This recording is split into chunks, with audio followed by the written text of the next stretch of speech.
Good morning, Sue Kempf, Tom Johnson, along with our mayor, and we're down here at we're actually at Zinc. I'm at Zinc Cafe today, Oh, lucky. doing some work down here. Welcome, Sue. Good to see you.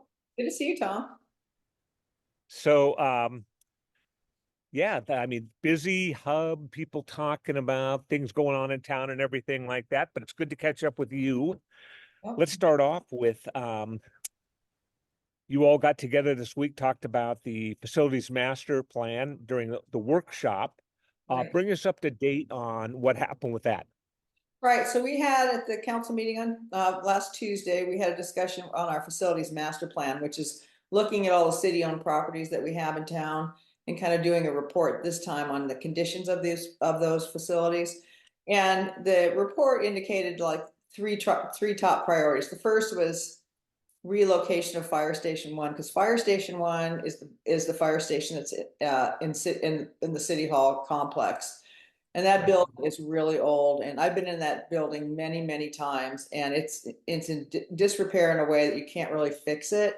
Also, it's closed on the back end, so you can't ventilate. Most fire stations have a door in the front and the door Yeah. in the back. You can't do that, so they have to run some hose out the front of it, and there's barely clearance for the fire truck, and it's just a very old facility we've remodeled over the years, but it just still looks terrible, doesn't function well. So that'd be the first priority, is move that maybe to the village entrance or someplace nearby there.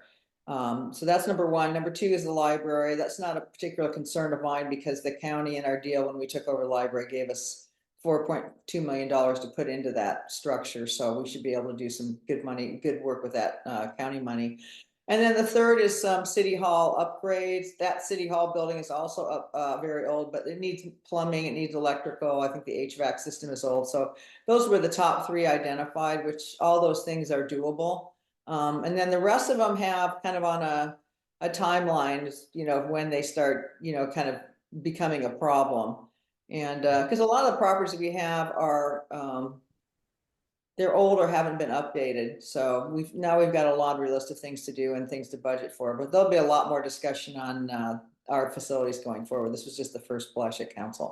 I think that's one of the beauties of Laguna Beach is you have these old looking facilities and everything that had so much character, but then over time Yeah. they start wearing down and they don't bring you everything that needs to be, provided today. So tough task, but good luck on that. Thank you. Let's move on. The Orange County Transit Authority gave a grant to the city of $7.2 million.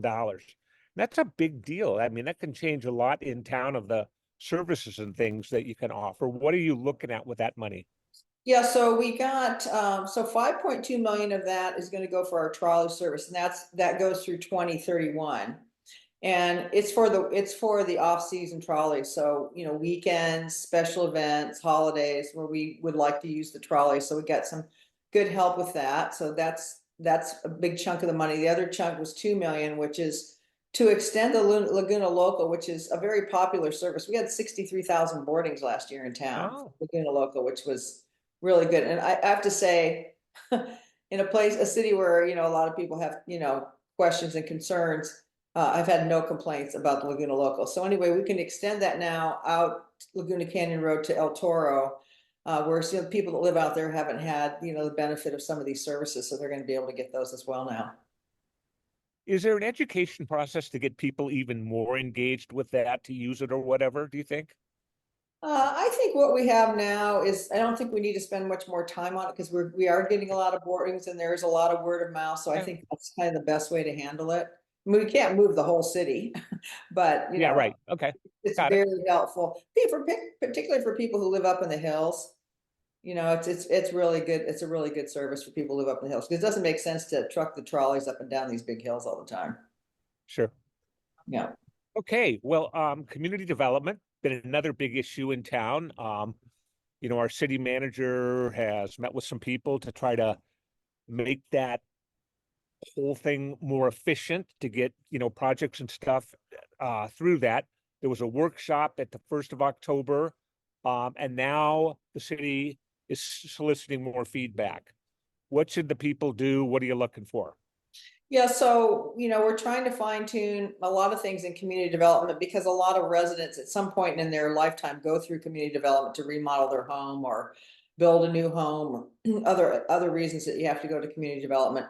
But what this is specifically addressing is design review processes. And so what we want to do, since a lot of people have also gone through design review, we're kind of imploring the community to look on our website, and there's a link there, and give us feedback on proposed changes in design review by November 14th. So this is when you try to do outreach on some of these more complicated issues, it's hard. That's why we're trying to give something for people to look at and respond back to. Okay, good.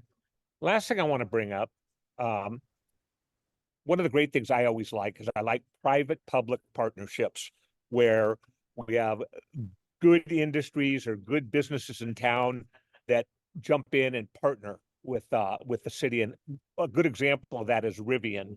And they have an event coming up, but they're going to partner with the city on a couple of electric vehicles, talk a little bit about that, and the party and the announcement that they're going to do. Right. So Monday, November 4th, we are going to have a joint event with Rivian on Main Beach. And they have given us the use of 3 vehicles for free for 3 years. And so we're going to be kind of a test bed for them and for us to see how well, electric vehicles perform in service for the city. And so we're going to be having that event on the 4th. Rivian, as everybody knows, has been an excellent partner with the city. They're so generous about letting us use their facility and other things they're engaging in. And I think, of all things that have gone on in our city, the remodel of the Rivian building and all the events that they have there has been kind of a game changer. So I hope people come out and see that because it's a very generous donation by Rivian. So we'll see how those vehicles perform. I think they're going to be used primarily for marine safety. So we're going to see how they do on the beaches and wet conditions and things like that. They don't Nice. have to necessarily be charged during the day. They're going to be charged at night, so we're going to see how they perform, and I'm looking forward. I've actually driven one, and they're pretty cool, and they're also pretty fast like electric cars are. So it's really nice. So I'm looking forward to that. Hope everybody can come out for it. Well, that's great news. Now, I just want to let you know and let people out there know none of them have been designated for the mayor, but they're going to be put together through marine safety and everything like that. But, No, so nobody of needs to course worry not. about that. Anyway, Sue, always great to talk to you and catch up. If you get down here to Zinc in the next 5-10 minutes, I'm happy to buy you a cup of coffee. Otherwise, have a great week. Thank you, Tom. You too.